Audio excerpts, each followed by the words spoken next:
आज हमें स्टार्ट करना है effect of pressure on solubility of gas. Last class में हमने देखा था टेम्परेचर का इफेक्ट, आज किसका देखना है? प्रेशर का। दो, जैसे यहाँ पे जो फिगर बना हुआ है समझना है इसको। शुरू में मान लो ये कोई लिक्विड है, उसके ऊपर क्या है? गैस। हमने ऊपर से समथिंग प्रेशर डाला, यहाँ से हमने कुछ प्रेशर डाला। प्रेशर मान लो शुरू में कितना है? P1। वेट, जैसे मान लो ये कोई पिस्टन लगा हुआ है, ऊपर से ढक्कन लगा हुआ है, उसके ऊपर हमने वेट कितना डाल दिया? W1। तो W1 वेट के कारण मान लो प्रेशर कितना जनरेट हुआ? P1। कितना हुआ? P1। ठीक है, तो इसके कारण ये जो गैस मॉलिक्यूल है किससे कोलाइड कर रहा होगा? वाटर सरफेस से, जो भी लिक्विड का सरफेस होगा। तो जितना ज़्यादा कोलिजन होगा उतना ज़्यादा क्या होगा? गैस डिजॉल्व करेगा कहाँ पे? लिक्विड में। लेकिन अब देख, हम यहाँ पे वेट बढ़ा दिए, तो वेट बढ़ा दिए तो मान लो अब हो गया प्रेशर कितना? P2। यानी कि जैसे ही वेट बढ़ाए यानी कि P2 will be greater than P1। तो हमने प्रेशर बढ़ा दिया, तो बोलो प्रेशर बढ़ाएंगे तो ऊपर से वॉल्यूम घटेगा। देख, शुरू में इतना था, इतना गैप था, गैप इतना था, अब ये देखो तो गैप घट गया, तो वॉल्यूम घट गया। सुनना, तो मान लो ये जो मॉलिक्यूल्स था, गैस मॉलिक्यूल, मान लेते हैं शुरू में भी 100, बाद में भी कितना है? 100 है, लेकिन वॉल्यूम क्या हुआ? घट गया। तो वॉल्यूम घट गया यानी देखना, वॉल्यूम घटेगा ना तो n/v बढ़ेगा। इतना लोग हो, पूरे क्लासरूम में बैठे हो, हम बोलेंगे नहीं यही 10 बेंच में 20 बेंच में आके बैठ जाना है सबको, तो दिक्कत होगा। क्या होगा? अचानक से कम जगह में बहुत ज़्यादा लोग आ जाओगे। तो यही हुआ कि कम जगह में बहुत ज़्यादा मॉलिक्यूल्स आ गया, यानी n/v क्या हुआ? बढ़ गया। वॉल्यूम के घटने से n/v बढ़ गया। यहाँ समझो ना, वॉल्यूम के घटने से n/v बढ़ गया। इसी को बोलते हैं number of moles per unit volume. क्या बोलते हैं? ये बढ़ गया। अब क्या होगा कि ज़्यादा से ज़्यादा मॉलिक्यूल्स टकराएगा, टकराएगा ना, तो ज़्यादा टकराएगा तो ज़्यादा डिजॉल्व होगा। यानी क्या मिला मेरे को कि प्रेशर बढ़ाने से ज़्यादा मॉलिक्यूल क्या होता है? लिक्विड के सरफेस से स्ट्राइक, मतलब ज़्यादा टकराता है, और जितना ज़्यादा टकराएगा उतना ज़्यादा क्या होगा? डिजॉल्व होगा। थोड़ा सा समझ में आया? यानी प्रेशर बढ़ाने के कारण देखो गैस लिक्विड में क्या हुआ? ज़्यादा डिजॉल्व किया। क्यों ज़्यादा डिजॉल्व किया? फिर से बोलो, क्योंकि यहाँ पे number of moles per unit volume क्या होता है? बढ़ जाता है। क्या होता है? बढ़ जाता है। एक बार थोड़ा सा समझ लेना, यहां देख लो, पहले समझ लो उसके बाद कुछ बनाना। देखो क्या लिखे, there is no effect of pressure on solubility of solid in liquid. Solid को अगर हम लिक्विड में डालते हैं तो प्रेशर का कोई इफेक्ट नहीं पड़ता, क्योंकि जनरली का सॉलिड का हम मान के चलते हैं कि वैसा सॉलिड है जिसका डेंसिटी पानी से ज़्यादा है, तो नीचे सेटल डाउन हो जाएगा। और ऊपर रहता तब ना प्रेशर का कोई इफेक्ट पड़ता। तो सॉलिड के सॉल्युबिलिटी पे कोई इफेक्ट नहीं होगा, लेकिन किस पे इफेक्ट पड़ेगा? On solubility of gas. किस पे इफेक्ट पड़ेगा? बोलना, सॉल्युबिलिटी किस पे? गैस पे। क्यों? बोलो। अभी अभी मैंने सिखाया प्रेशर बढ़ाने से क्या होगा? एक एक चीज बोलना, वॉल्यूम घटेगा। वॉल्यूम घटेगा तो n/v बढ़ेगा। टर्म्स देखो, number of moles of gas per unit volume increases. तो जितना number of moles per unit volume अगर बढ़ जाएगा तो तुम लोग में लड़ाई होने का टेंडेंसी बढ़ जाएगा। तो क्या होगा? यहाँ देख, मोर number of gas molecule strikes the liquid surface. ज़्यादा का ज़्यादा क्या होगा? गैस मॉलिक्यूल किससे टकराएगा? लिक्विड के सरफेस से। और जितना ज़्यादा टकराएगा सॉलिडिटी ऑफ गैस क्या होगा? बढ़ जाएगा। बात समझ में आई? चलो फिर से एक बार फिगर को समझो, फिर से एक बार फिगर को समझो। शुरुआत में इतना वॉल्यूम था, ऊपर से हल्का सा हम प्रेशर दिए, कुछ टकरा रहा था, मान लो 2 टकरा रहा था। मैंने प्रेशर को बढ़ा दिया वेट दे करके, तो क्या हुआ? वॉल्यूम घटेगा। तो वॉल्यूम घटेगा तो अब ज़्यादा से ज़्यादा क्या होगा? गैस टकराएगा किससे? वाटर सरफेस से। तो ज़्यादा अगर टकराएगा तो ज़्यादा डिजॉल्व करेगा। तो सिंपली क्या हुआ? प्रेशर बढ़ाने से सॉल्युबिलिटी ऑफ गैस क्या होता है? बढ़ जाता है। क्लियर है? उधर बढ़े आगे, चलिए क्या क्या लिखा हुआ है देख लो। प्रेशर का इफेक्ट सॉलिड के सॉल्युबिलिटी पे नहीं पड़ता, लेकिन सिग्निफिकेंट इफेक्ट किस पे पड़ता है? गैस पे। क्या होता है? फिर से बोल दे रहा हूं, प्रेशर बढ़ाने से वॉल्यूम घटा, तो वॉल्यूम घटने से n/v बढ़ गया, यानी number of moles per unit volume बढ़ जाएगा। तो ज़्यादा से ज़्यादा गैस मॉलिक्यूल क्या होगा? लिक्विड सरफेस से टकराएगा तो ज़्यादा डिजॉल्व करेगा। यही इसका मैकेनिज्म है। बढ़े आगे, चलो यहाँ देखो, हेनरीज लॉ। यही था हेनरीज लॉ जो पीछे अभी समझाया जा रहा था। क्या समझाए? प्रेशर बढ़ाने से यहाँ पे जो गैस है और नीचे अगर मान लो पानी है, तो प्रेशर बढ़ाने से वो गैस का सॉल्विटी पानी में या लिक्विड में क्या होगा? बढ़ जाएगा। पढ़ो इसको। Amount of gas dissolve in a liquid is directly proportional to pressure of gas. Simple है, जितना ज्यादा प्रेशर होगा उतना ज्यादा क्या होगा? डिजॉल्व होगा। यानी pressure of gas is directly proportional to किसके? Amount of gas dissolve. और ये अमाउंट को किस में लेते हैं? मोल फ्रैक्शन में। बोलो, जितना ज्यादा डिजॉल्व करेगा गैस का हिस्सा बढ़ता चला जाएगा, यानी मोल फ्रैक्शन बढ़ता चला जाएगा। अरे हिस्सेदारी, फ्रैक्शन मतलब क्या सिखाते हैं? हिस्सा। चलो बोलो यहाँ, यानी इसको हम ऐसे लिख सकते हैं, P of gas is directly proportional to X, यानी मोल फ्रैक्शन ऑफ गैस कहाँ पे? In liquid. अरे होगा, प्रोपोर्शनलिटी हटाओगे तो एक कांस्टेंट लाओगे, कांस्टेंट आता है KH। क्या आता है? KH इनटू क्या मिला? मोल फ्रैक्शन ऑफ गैस। यही जो इक्वेशन है, यही इक्वेशन आपको हेनरीज लॉ का यूज करना है। बोलो क्या है? पार्शियल प्रेशर ऑफ गैस बराबर क्या? ये KH इसी के नाम पे है, KH इसी के नाम पे है। This is called Henrys constant. क्या है जी? Henrys constant. अब इसका क्या यूज है वो अभी हम जस्ट बताएंगे। पहले इतना बताओ, इसको एकदम सिंपल सा है, जितना ज्यादा प्रेशर उतना ज्यादा अमाउंट डिसॉल्व करेगा। अमाउंट को हम दिखाते किस में है? मोल फ्रैक्शन में, क्योंकि जितना ज़्यादा गैस डिजॉल्व करता जाएगा गैस का हिस्सा पानी में बढ़ता चला जाएगा, यानी pressure of gas is directly proportional to mole fraction of gas. अरे होगा, प्रोपोर्शनलिटी हटाओगे तो एक कांस्टेंट डाले, कांस्टेंट का नाम हेनरीज कांस्टेंट। बोलो एक बार इक्वेशन, P गैस बराबर KH into mole fraction of gas. P gas बराबर, एक बार बोलो, बोलने से क्या होता है ना, याद हो जाता है इक्वेशन। चलो लिखो, बढ़े आगे। KH यहां पे क्या है? Henrys constant. इसमें देखो, इसका यूनिट पे आओ, यूनिट पे आना, बोलना यहां। अभी अभी हमने सिखाया आपको, प्रेशर ऑफ गैस बराबर KH into mole fraction of gas. याद करो, मोल फ्रैक्शन यूनिटलेस होता है। मोल फ्रैक्शन क्या होता है? यूनिटलेस। क्योंकि मोल फ्रैक्शन में क्या होता है? ऊपर भी मोल नीचे भी मोल, मोल से मोल कट जाएगा, तो मोल फ्रैक्शन का तो कोई यूनिट होगा नहीं, हमें पता है। यानी यहाँ पे जो यूनिट ऑफ KH होगा ये किसके बराबर? यूनिट ऑफ प्रेशर के बराबर। यूनिट ऑफ प्रेशर के बराबर होगा ना जी। ऐसा क्यों मिला? ऐसा इसलिए मिला क्योंकि आपको पता है कि मोल फ्रैक्शन क्या होता है? यूनिटलेस। ये इसलिए हुआ क्योंकि यहां लिख सकते हो as mole fraction is unitless, क्योंकि मोल फ्रैक्शन में क्या होता है? ऊपर भी मोल नीचे भी मोल। जल्दी करो, देखो सेम इसी तरह का, मतलब 4 गैस दिया हुआ था, KH का वैल्यू दिया हुआ था, पूछा था आपसे कि किस order of solubility of gas बताओ। इस बार 2024 के नीट का क्वेश्चन है ये। वहां भी 4 गैस था, KH का वैल्यू दिया होता, पूछा था कि सॉल्विटी ऑफ गैस बताओ। यहां भी आपका 4 गैस है, यहां वैल्यू ऑफ KH दिया हुआ है, पूछा है order of solubility of gas at same pressure, मतलब चारों एक ही प्रेशर पे रखा हुआ है। आपसे पूछा क्या कि सॉल्विटी ऑफ गैस बताइए। सोच के बताइए, सोचिए थोड़ा सा, उसके बाद तो मैं बताऊंगा ही। सुनो, अभी अभी मैंने आपको सिखाया, यहां पे मैं इसका लिख दूंगा। बोलो फिर से, pressure of gas is directly proportional to, चाहे इज इक्वल टू क्या बोले? KH into mole fraction of gas. बोलना, ये तो कांस्टेंट है, ये क्या है? कांस्टेंट। तो ये अगर सबके लिए सेम है तो बोलना, अगर सॉल्विटी बढ़ेगा तो मोल फ्रैक्शन बढ़ेगा। मेरी बात को सुनना, सॉल्विटी बढ़ेगा तो मोल फ्रैक्शन क्या होगा? बढ़ेगा। तो इन दोनों का गुना अगर कांस्टेंट है, ये बढ़ेगा तो ये क्या होना चाहिए? कम। अरे होना चाहिए ना, इन दोनों का गुना क्या है? कांस्टेंट। Multiplication is constant. तो एक अगर बढ़ेगा तो दूसरे को क्या होना? कम।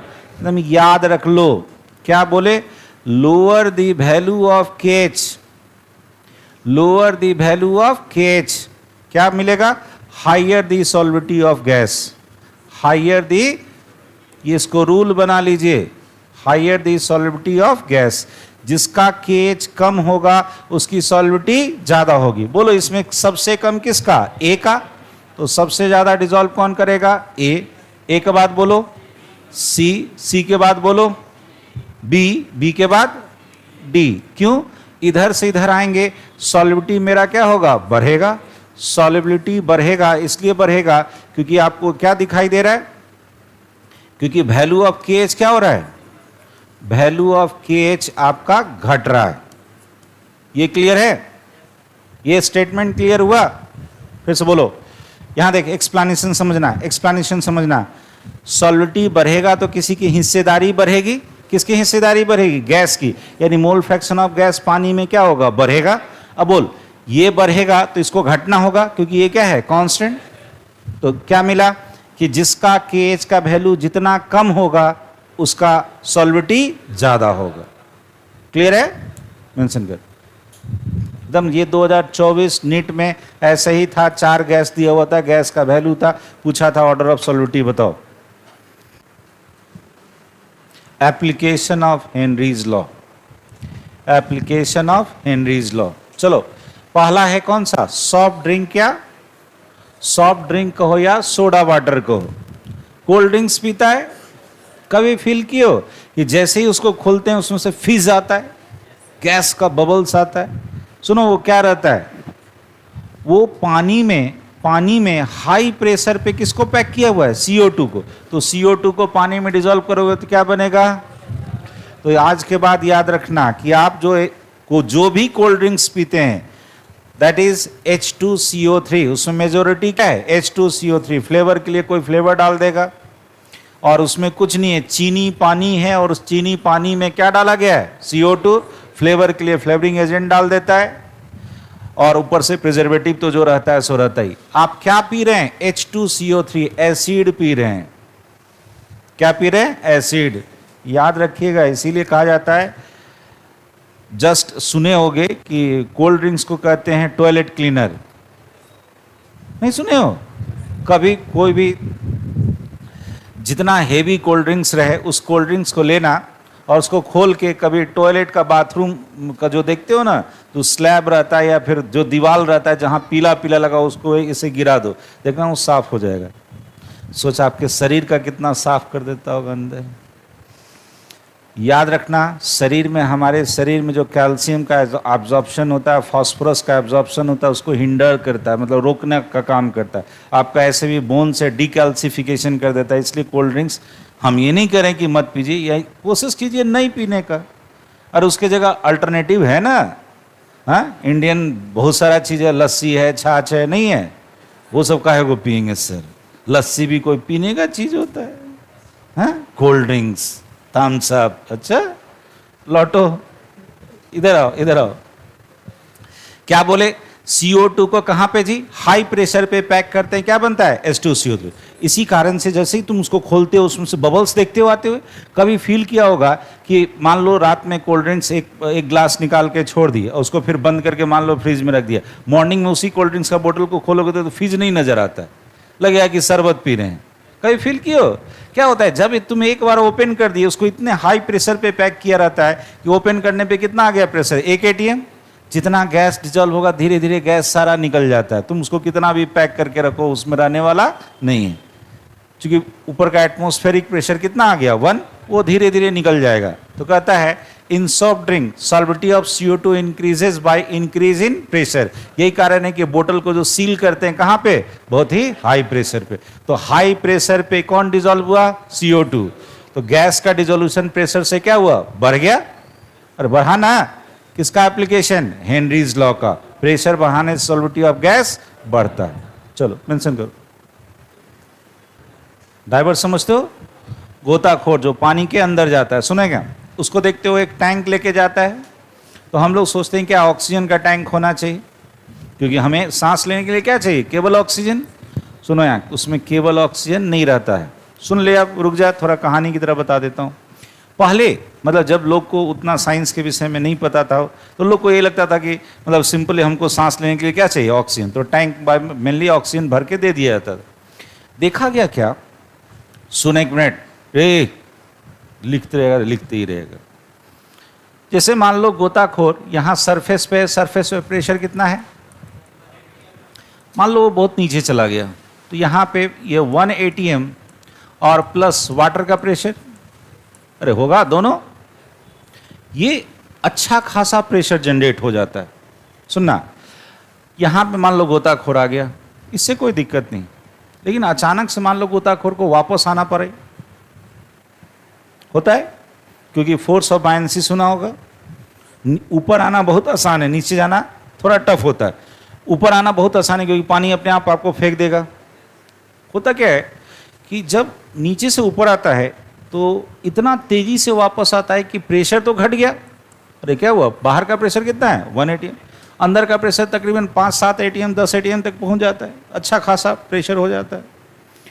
देख, होता क्या है कि जो गैस आपके ब्लड वेसल्स में गया उसको वापस आने के लिए लंग्स में आना होगा और लंग्स से फिर रिलीज होना होगा। तो जो प्रेशर आपके, जो गैस आपके ब्लड वेसल्स में गया था वो तो नीचे गया था, आप आ गए अचानक से ऊपर, प्रेशर का अंतर कितना हो गया, नीचे अच्छा खासा प्रेशर था, बाहर में प्रेशर कितना है 1 atm। तो जो गैस अंदर डिसॉल्व हुआ था उसका प्रेशर ज्यादा था और बाहर का प्रेशर क्या है, बहुत ही कम है। इतना अंतर हो जाता है कि ब्लड वेसल्स यहीं फट जाता था। अंदर प्रेशर ज्यादा है, बाहर प्रेशर कम है, ब्लड वेसल्स यहीं फट जाता था। तो उस तरह से डेथ होता था अचानक डाइवर्स का। तो लोग को लगता था नहीं कोई समुद्री जीव अटैक कर दिया इस कारण से डेथ हो गया, लेकिन नहीं, इस फिनोमेना को कहा गया क्या, बेंड। क्या कहा गया, तो ये क्या है, एक डिसऑर्डर है किसमें, डाइवर्स में। किसके कारण, sudden change in pressure, change छूट गया, sudden change in pressure, sudden change in pressure, किसके कारण, सडन चेंज इन प्रेशर। रुक जा, अभी मेन चीज तो ये है। उसके बाद डाइवर्स का जो टैंक था उसको बदला गया, अब उसमें केवल ऑक्सीजन नहीं रहता है। देख, 3 चीज रहता है, नाइट्रोजन, ऑक्सीजन और हीलियम। नाइट्रोजन, ऑक्सीजन और हीलियम, मेरे साथ याद कर, 56 32 11, बोल देख के, 56 32 11। जैसे हम एटमॉस्फेयर में सांस लेते हैं तो सबसे ज्यादा कौन, नाइट्रोजन 78%, तो यहाँ कितना है 56। हम जो यहाँ सांस लेते हैं तो यहाँ पे ऑक्सीजन कितना है 21, अरे बाहर में है ना एटमॉस्फेयर में, वहाँ कितना है 32, और वहाँ एक इनर्ट गैस डाला गया, कौन, हीलियम, कितना परसेंट, तकरीबन 11%। ठीक है, इतना याद रहेगा तो ये वाला तो याद हो ही जाएगा, 56 32 11, 56 32 11, इसको जोड़ोगे तो 99 आ जाएगा। तो एक को इधर बांटना है तो 217 याद रख ले।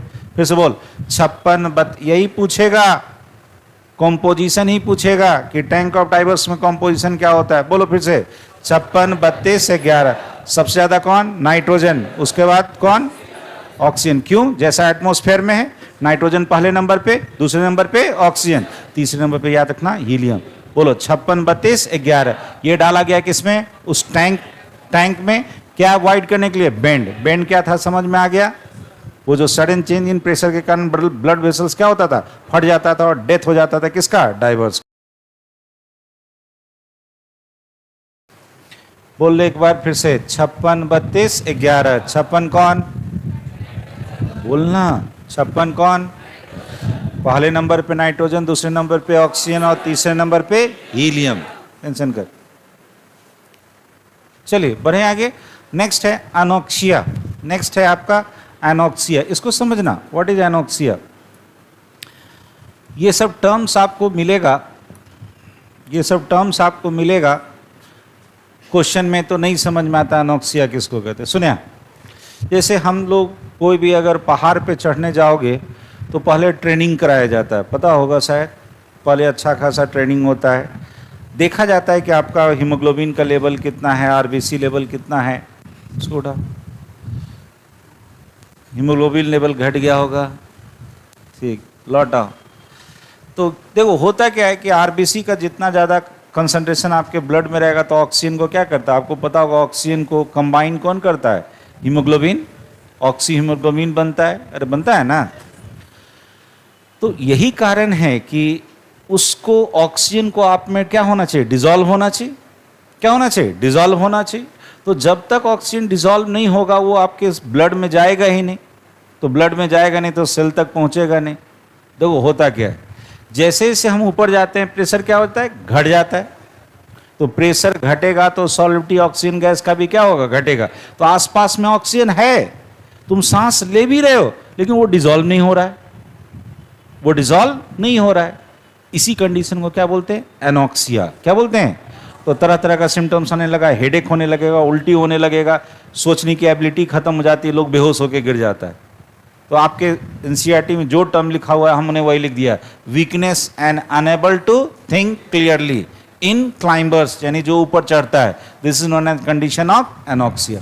सुनो यार, यही कारण है कि जो लोग पहाड़ पे रहते हैं, यानी वहाँ के जो मूलवासी, जिसको आदिवासी बोलते हैं, वहाँ पे जो लोग रहते हैं, सुनता होगा गोरखा वगैरह, उसके लिए स्पेशल हाइट कम रहता है, फिर भी वो लोग को एक अलग लोग के लिए रेजिमेंट बना हुआ है सेना में। पता है क्यों, क्योंकि वो लोग वैसे कंडीशन में अडेप्टेड है, उन लोग का जन्म ही वहाँ पे होता है, उन लोग में हीमोग्लोबिन का लेवल बहुत ज़्यादा होता है, उतने कम प्रेशर पे भी उतना सांस लेकर के वो लोग का देखते हो शरीर एकदम बिल्कुल अजीब तरह से गठाया हुआ रहता है, गठीला शरीर देखता है ना।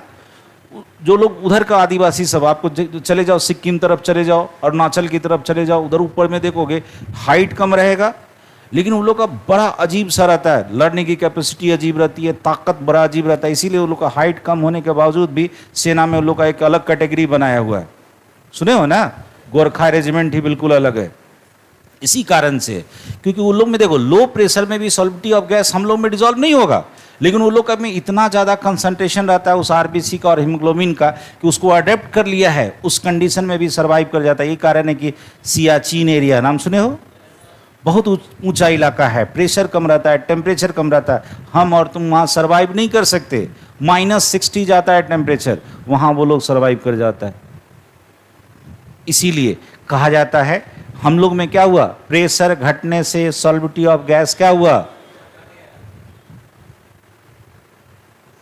लौट आइए, चले गए सियाचिन घूमने, प्रेशर घटने से सॉल्युबिलिटी ऑफ गैस क्या होगा, घट जाएगा, नहीं मिलेगा ऑक्सीजन, हमारा शरीर काम करना बंद कर देगा। सबसे पहले ब्रेन का होता है, इसी कंडीशन को क्या बोलते हैं, एनॉक्सिया। चलिए चलिए चलिए जल्दी कीजिए, जल्दी कीजिए, लिख लिए। वीकनेस, हम वही चीज डाले हैं, वही टर्म डाले जो एनसीईआरटी में है, कोई वोमिटिंग वगैरह और सब कोई टर्म नहीं डाले हैं। क्या लिखे हैं, वीकनेस और अनएबल टू थिंक, किसमें, क्लाइंबर्स में। ये कंडीशन जो डेवलप होता है, इसके बाद बहुत कुछ होता है, लोग कोमा में भी चला जाता है, ऑक्सीजन नहीं मिलेगा तो कोमा में भी चला जाता है, क्योंकि तो ब्रेन को दो चीज चाहिए, ग्लूकोज और ऑक्सीजन, ग्लूकोज और ऑक्सीजन। इसी कमी के कारण ब्रेन सोचना बंद कर देता है, तो एक कंडीशन होता है जिसको कहते हैं कोमा। बढ़े आगे, चलो एक क्वेश्चन होगा, चलो ये क्वेश्चन नंबर 13 है आपके एनसीईआरटी का।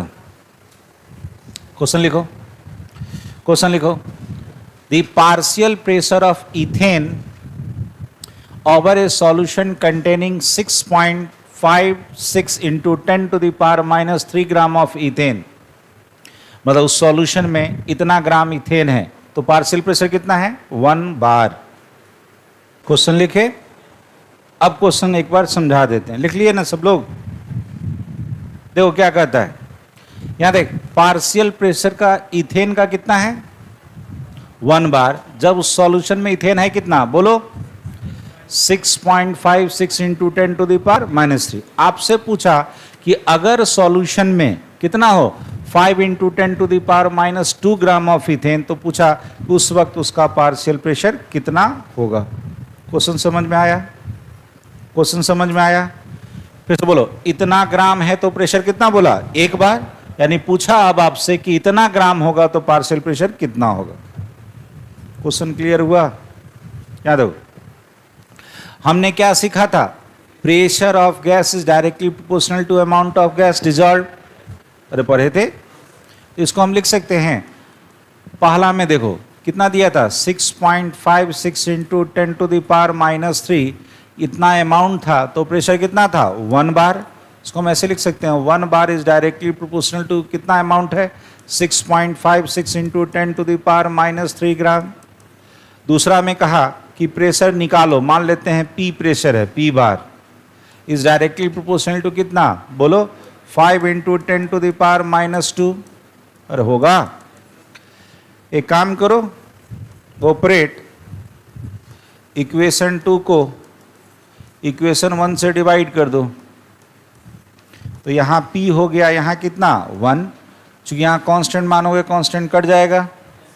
चलो इधर क्या आ गया, 2 को 1 से भाग दिया, नीचे कितना आ गया 5 × 10⁻⁻², यहाँ हो गया कितना 6.56 × 10⁻³ क्या देखो, ये -3 है, ये -2 है, ऊपर में 10 हो जाएगा, तो 50/, यानी ये प्रेशर बराबर कितना आ गया 50/6.56, काटोगे 7.2 आ जाएगा आंसर। कितना आ जाएगा, ये आ जाएगा 7.2 बार। कहाँ कुछ था जी, तो क्वेश्चन में कुछ नहीं रहता है, ढंग से केवल अप्लाई करो तो बन जाता है। क्या सिखाए थे, pressure of gas is directly proportional to amount. अरे है, वो अलग बात है, बाद में अगर मोल फ्रैक्शन वगैरह रहता, मोल वगैरह रहता तो यहाँ मोल फ्रैक्शन सोचते।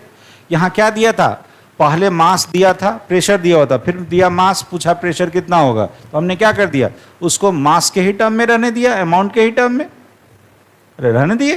तो इतना में इतना प्रेशर, तो इतना में कितना प्रेशर, हो गया आंसर।